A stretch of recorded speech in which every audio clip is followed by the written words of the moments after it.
ప్రియమైనటువంటి దేవుని పిల్లలారా, ఈ సమయంలో మనము మరి ఒక పర్యాయము యోహాను సువార్త 14వ అధ్యాయము మొదటి వచనాన్ని చదువుకొని ధ్యానించుకుందాము. మీ హృదయమును కలవరపడనీయకుడి, దేవుని యందు విశ్వాసముంచుతున్నారు, నా యందును విశ్వాసముంచుడి. గత వారాన మనము యేసుక్రీస్తు దేవుడా అన్నటువంటి అంశాన్ని మాట్లాడుకోవటము ప్రారంభించాము. ఈ లోకంలో అనేక మంది యేసుక్రీస్తు యొక్క దైవత్వాన్ని అనుమానిస్తూ ఉన్నారు. మరి ముఖ్యంగా క్రైస్తవేతరులు యేసుక్రీస్తు నేను దేవుడను అని బైబిల్లో ఎక్కడైనా సరాసరి లేక డైరెక్ట్గా ఆయన చెప్పినట్టు ఉన్నదా అని సవాలు చేస్తూ ఉన్నారు. మనము పోయిన వారము చెప్పుకున్నది ఏమిటి అని అంటే, యేసుక్రీస్తు ఈ యోహాను సువార్త 14వ అధ్యాయము మొదటి వచనములో ఆయన నోటి నుండి వచ్చినటువంటి మాటలు, ఆయన శిష్యులతో మాట్లాడుతూ, మీరు దేవుని యందు విశ్వాసముంచున్నారు, నా యందును విశ్వాసముంచుడి. అంటే నాకు వేరుగా దేవుడు లేడు అని యేసు ప్రభువు వారికి తెలియపరిచి ఉన్నాడు. యేసుక్రీస్తు దేవుడు అని మనము నమ్మటానికి ఆధారము పరిశుద్ధ బైబిల్ గ్రంథమని గత వారంలోనే తెలుసుకున్నాం. ఆ విషయాలు ఒక్క నిమిషంలో నేను మీకు జ్ఞాపకం చేసి ముందుకు వెళ్తాను. యేసుక్రీస్తు దేవుడు అని నమ్మటానికి ఆధారం ఏమిటంటే, యేసుక్రీస్తు ఈ భూలోకములో మనుష్య కుమారుడుగా ఉన్నప్పుడు ఆయన ఆరాధించబడ్డాడు, అనేకుల చేత ఆరాధించబడ్డాడు. మరి ముఖ్యంగా ఆయన జ్ఞానుల చేత ఆరాధించబడ్డాడు అనేటువంటి విషయాన్ని మనము గమనించాం. రెండవదిగా యేసుక్రీస్తు యొక్క గుణలక్షణాలు, అంటే దేవునికి ఎలాంటి గుణలక్షణాలు ఉన్నాయో యేసుక్రీస్తు కూడా అలాంటి గుణలక్షణాలు ఉన్నాయని మనం బైబిల్లో మరి చూచాము. మూడవదిగా యేసుక్రీస్తు దేవుడు అని నమ్మటానికి యేసుక్రీస్తుకు ఇవ్వబడినటువంటి పేర్లైతేమి బిరుదులైతేమి ఆయన దేవుడు అనేటువంటి విషయాన్ని తెలియపరుస్తూ ఉన్నవి. అంత మాత్రమే కాకుండా యేసు ప్రభు స్వయాన పలికినటువంటి మాటలు యోహాను సువార్తలో ఉన్నవి. యోహాను సువార్త అంతా కూడా ప్రత్యేకముగా యేసుక్రీస్తు యొక్క దైవత్వాన్ని రుజువుపరచడానికి వ్రాయబడినటువంటి సువార్తగా మనము గమనించాము.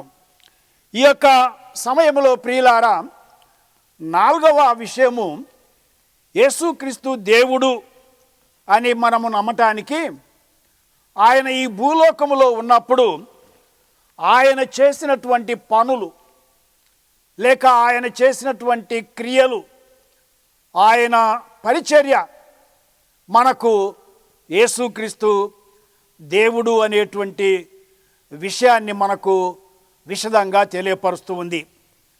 కపెర్నహూములో యేసు ప్రభు ఒక ఇంటిలో ఉన్నప్పుడు అనేక మంది ఆ ఇంటి వద్దకు వచ్చారు. మరి ఆ ఇంటిలో స్థలము లేకుండా రోగులందరూ కూడా అక్కడ సమావేశమయ్యారు. ఒక పక్షవాతపు రోగిని 4 మంచం మీద మోసుకొని ఆ ఇంటి దగ్గరికి వచ్చినప్పుడు స్థలము లేకుండా పోయినందువలన ఇంటి కప్పు విప్పి ఆ పరుపుతోనే యేసు ప్రభు దగ్గరికి అతన్ని దింపారు. అప్పుడు యేసు ప్రభు ఆ రోగిని చూచి, కుమారుడా, నీ పాపములు క్షమించబడి ఉన్నవి. లేక యేసు వారి విశ్వాసమును చూచి, కుమారుడా, నీ పాపములు క్షమించబడి ఉన్నవి అని చెప్పాడు. అక్కడ ఉన్నటువంటి శాస్త్రులైతేమి పరిసయ్యులైతేమి ఇదేంటి యేసు ప్రభు ఎలాగ చెబుతూ ఉన్నాడు?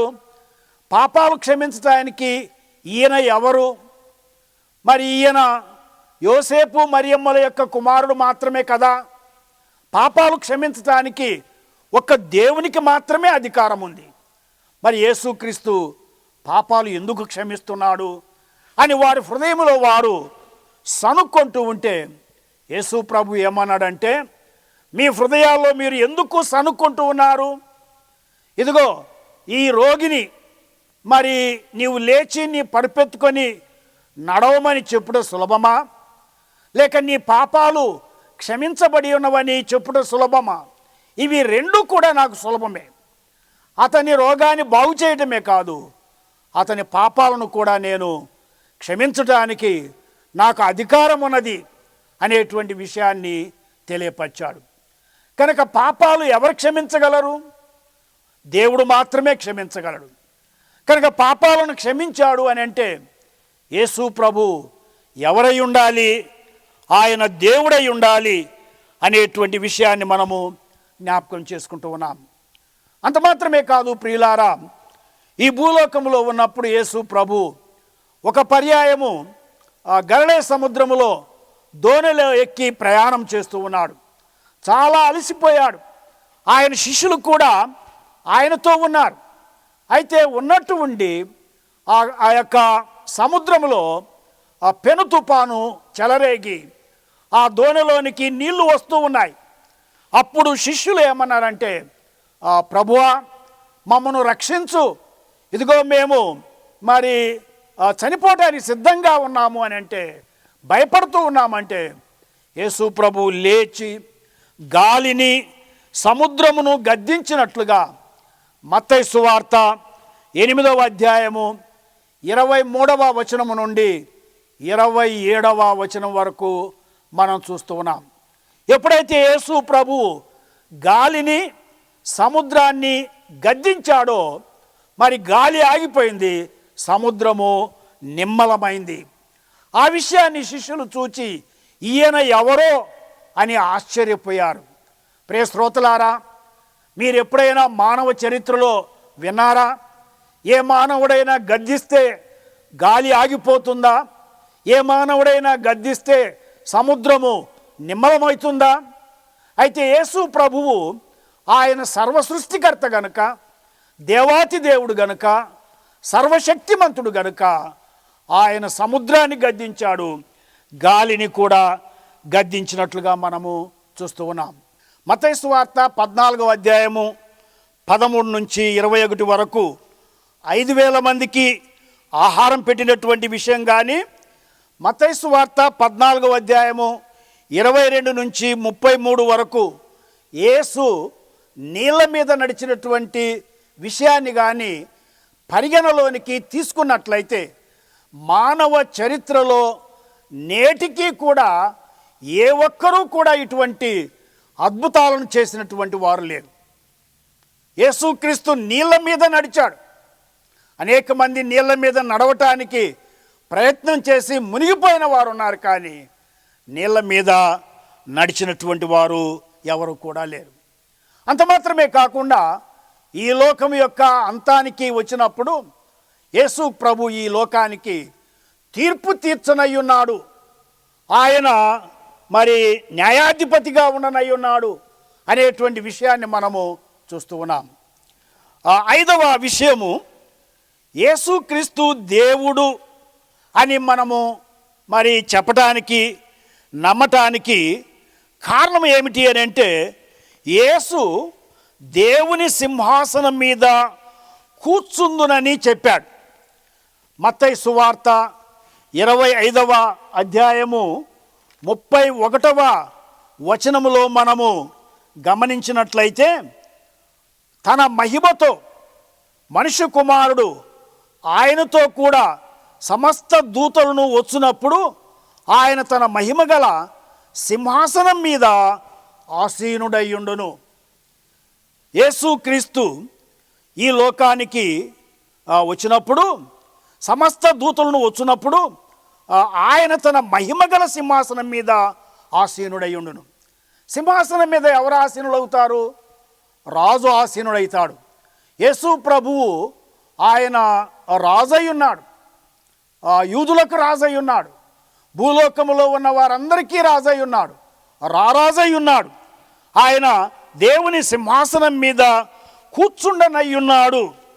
ఆయనకు సర్వాధికారము ఇవ్వబడి ఉన్నది అనేటువంటి విషయాన్ని మనము చూస్తూ ఉన్నాం. కనుక ఈ సమయంలో ప్రియులారా, యేసుక్రీస్తు దేవుడు అని చెప్పేదానికి మనకు పరిశుద్ధ బైబిల్ గ్రంథంలో ఎన్నో రుజువులు ఉన్నట్లుగా మనము జ్ఞాపకము చేసుకుంటూ ఉన్నాం. యూదులైనటువంటి వారు యేసుక్రీస్తు యొక్క దైవత్వాన్ని తృణీకరించాలని చూచారు, కానీ వారు యేసుక్రీస్తు దేవుడు అన్న సంగతిని అంగీకరించవలసి వచ్చినట్లుగా మనము చూస్తూ ఉన్నాం. ఈ సమయంలో ఈ వర్తమానాన్ని వినేటువంటి వారలారా, యేసుక్రీస్తు దేవుడా? యేసుక్రీస్తు దేవుడే. ఒకవేళ ఎవరైనా యేసుక్రీస్తు దేవుడు కాదు అని అనేక రీతులుగా చెప్పినా మీరు నమ్మొద్దు. ఎందుకు నమ్మొద్దు అని అంటే, ఈ పరిశుద్ధ బైబిల్ గ్రంథములో ఏమున్నదో అది మాత్రమే మనకు ప్రామాణికము. యేసు ప్రభు యొక్క నోటి నుండి ఏ మాటలు వచ్చాయో ఆ మాటలు మనకు ప్రామాణికం. యేసు ప్రభువును గురించి పాత నిబంధనలో ఆయనను గురించి చెప్పబడినటువంటి మాటలే మనకు ప్రామాణికము. ఆయన ఈ లోకములో మనుషుడుగా పుట్టక మునుపే బలవంతుడైన దేవుడు అనేటువంటి ఒక బిరుదు ఆయనకు పెట్టబడినట్లుగా మనము చూస్తూ ఉన్నాం. ప్రియులారా, దేవుణ్ణి తెలుసుకుంటాం మాత్రమే కాదు, కానీ యేసు ప్రభువే దేవుడు అని తెలుసుకోవాలి. యేసు ప్రభువునందు విశ్వాసం ఉంచాలి. యేసును నమ్మినట్లయితే పాపక్షమాపణ కలుగుతుంది. యేసు ప్రభువును నమ్మినట్లయితే మనము దేవుని పిల్లలమవుతాం.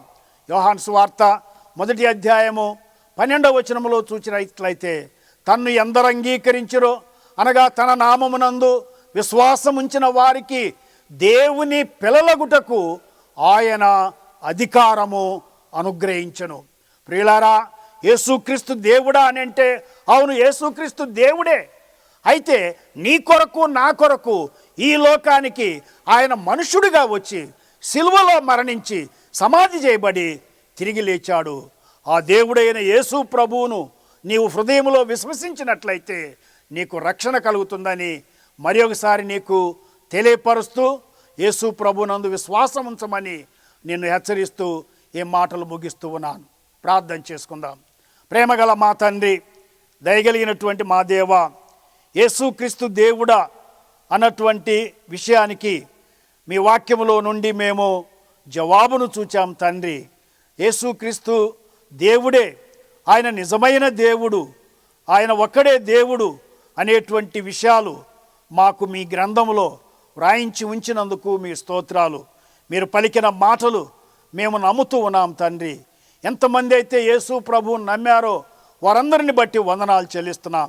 ఇంకా ఎవరైనా నమ్మని వారుంటే ఈ యొక్క సమయంలో వారితో మాట్లాడాలని వారిని మీ చేతులకు అప్పగిస్తూ యేసు నామమున ప్రార్థిస్తున్నాము తండ్రి. ఆమేన్. పరమ తండ్రి అయిన దేవుని ప్రేమయు, కుమారుడైనటువంటి యేసుక్రీస్తు కృపయు, పరిశుద్ధాత్మ దేవుని అన్యోన్య సహవాసము ఇక్కడ చేరినటువంటి మనందరికీ సదాకాలము తోడయుండునుగాక. ఆమేన్.